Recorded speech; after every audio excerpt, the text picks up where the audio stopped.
Good morning, gardeners.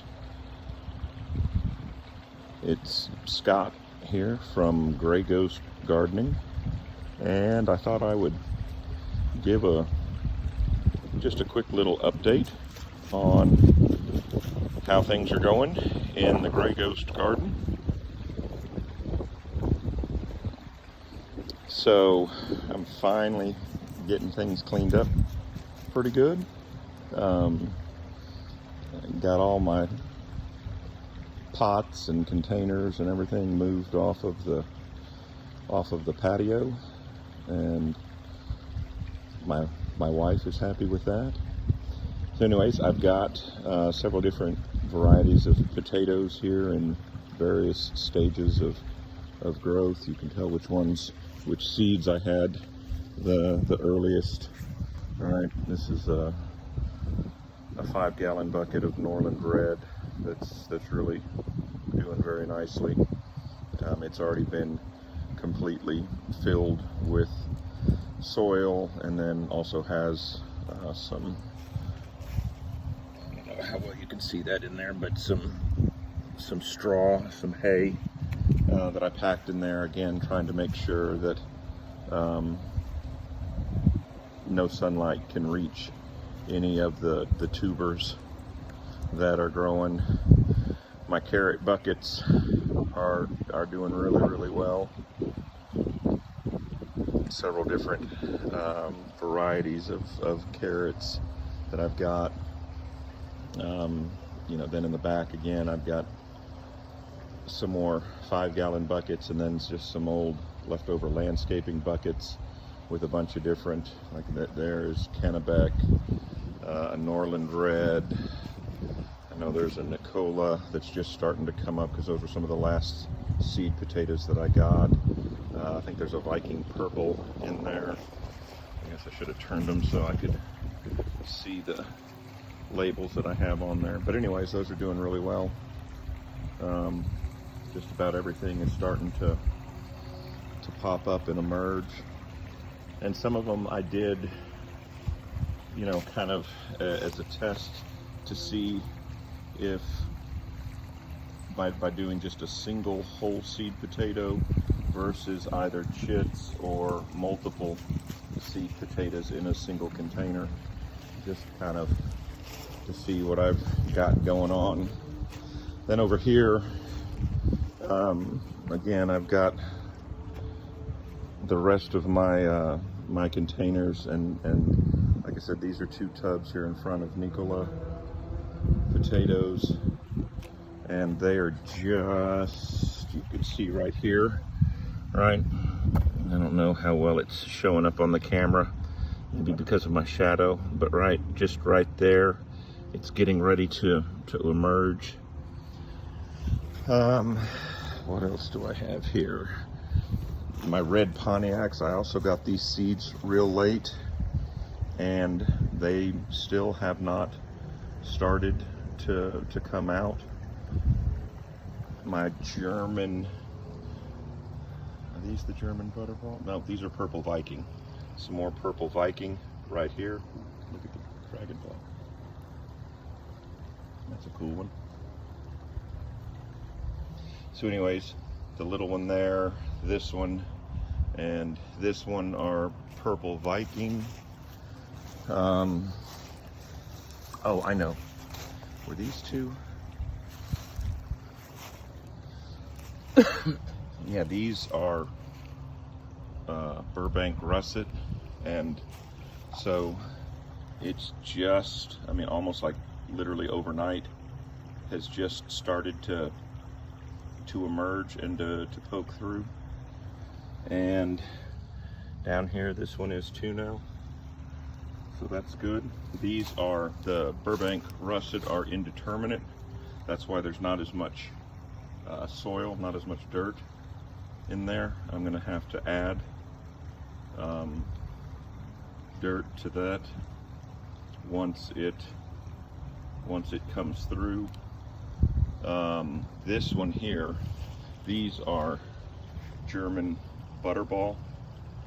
This bigger tub here, and then these 2 smaller ones are both butterball.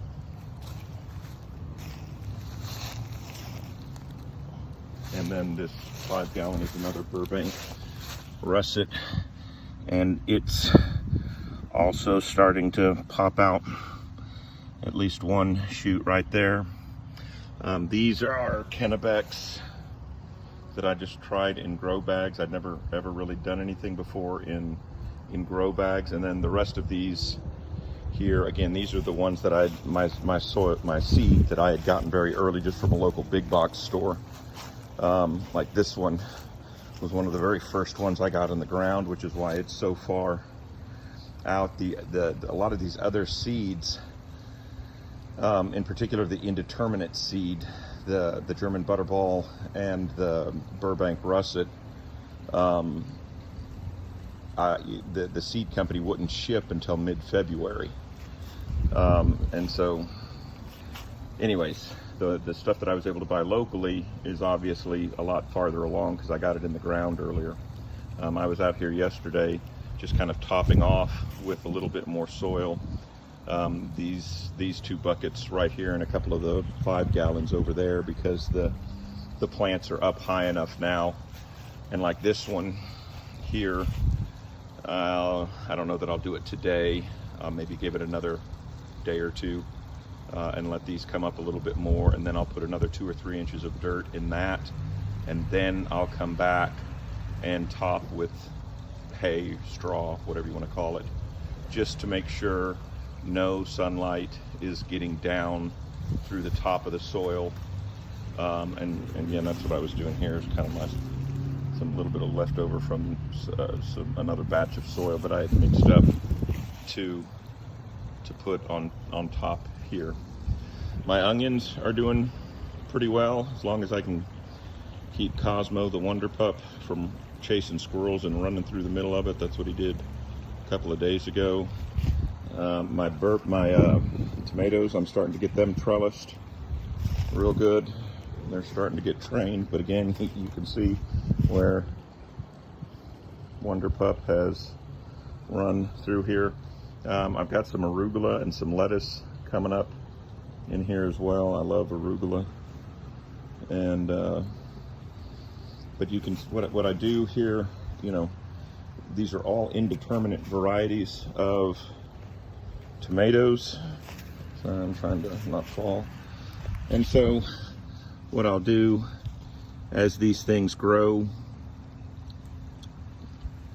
I'll just keep, you know, winding them around, and they will climb all the way up this trellis. And you know, some of them, the ones that really grow well, they'll grow all the way. This is about 9 foot tall right here, and some of them will make it that high. Down here I've got a couple of cherry tomato varieties, but all the rest of them are larger, either slicing or I've got some different herbs going here. This one's finally starting to emerge. This is my dill, I hope. Yes. So it's actually taken longer than I thought it would. But my dill is starting to come up here. I'm surprised so far at my rosemary that it hasn't come up. And sage. So I'll give this a little bit longer, and if it doesn't come up, I'll replant or reseed. And that happens. I don't expect to get 100% by any stretch of the imagination. It's been really good so far. Again, I'm getting a lot of my stuff up here in these little herb pots. Several different varieties of basil, purple basil. You can already see that's a different color compared to what's coming up here and what we have there and there. This is thyme, by the way. That's sweet basil.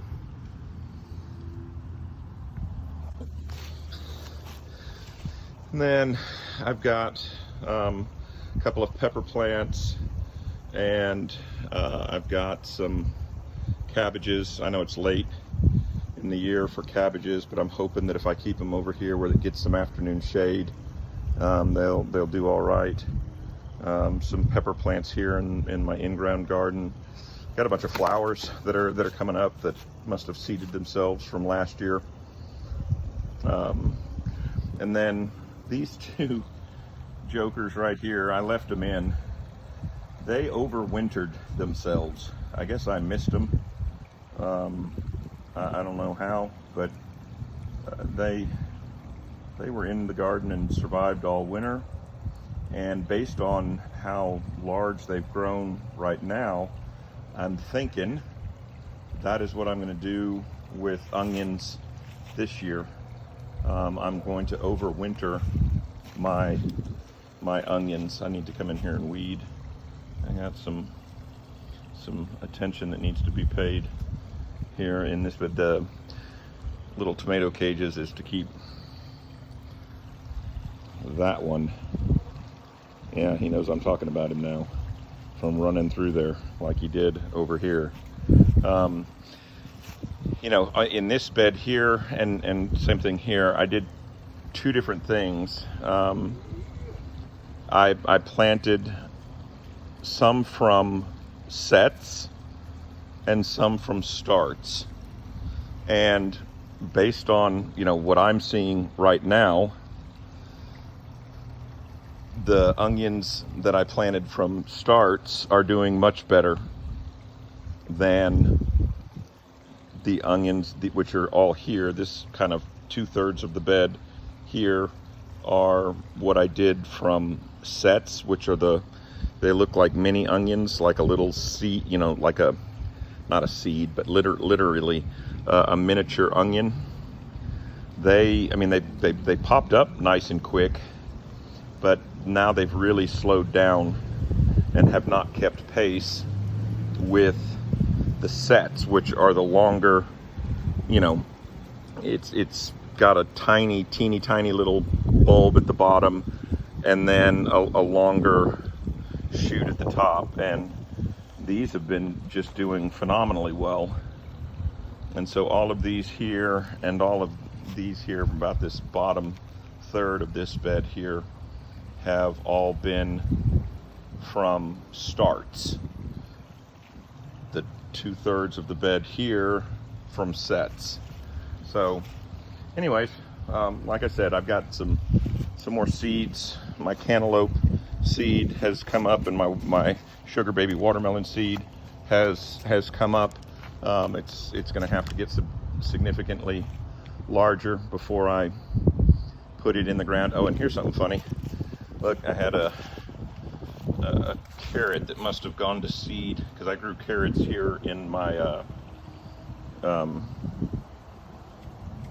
in this bed last year, and I guess I had one that must have gone to seed, or somehow or another I got a carrot growing in there. I don't think it'll do much because it's in a bunch of rocks and all that kind of stuff, but I thought I would leave it and see what happens. So today I get to cut the grass, weed the flower bed, all that kind of fun stuff. My lemon tree over here is just loaded with blooms. All right, I need to get some bees flying around. There were a bunch of bees out here yesterday. I don't see very many right now, but hopefully I gotta trim off some of this stuff, because that's not good. A lot of new growth that's looking real good. Roses are going gangbusters. So big fun. Anyways, like I said, just wanted to share the update, and been getting a lot of strawberries. I've kind of cleaned them out for now, and so it'll letting them grow a little bit and then set the next set of blooms. Again, good stuff happening here with my cantaloupe and sugar baby watermelon seeds. So anyways, it is we're getting close now towards the end of March, last week of March, and so far so good, knock on wood. All right, Cosmo says I'm going to bed, quit bothering me. We'll see y'all.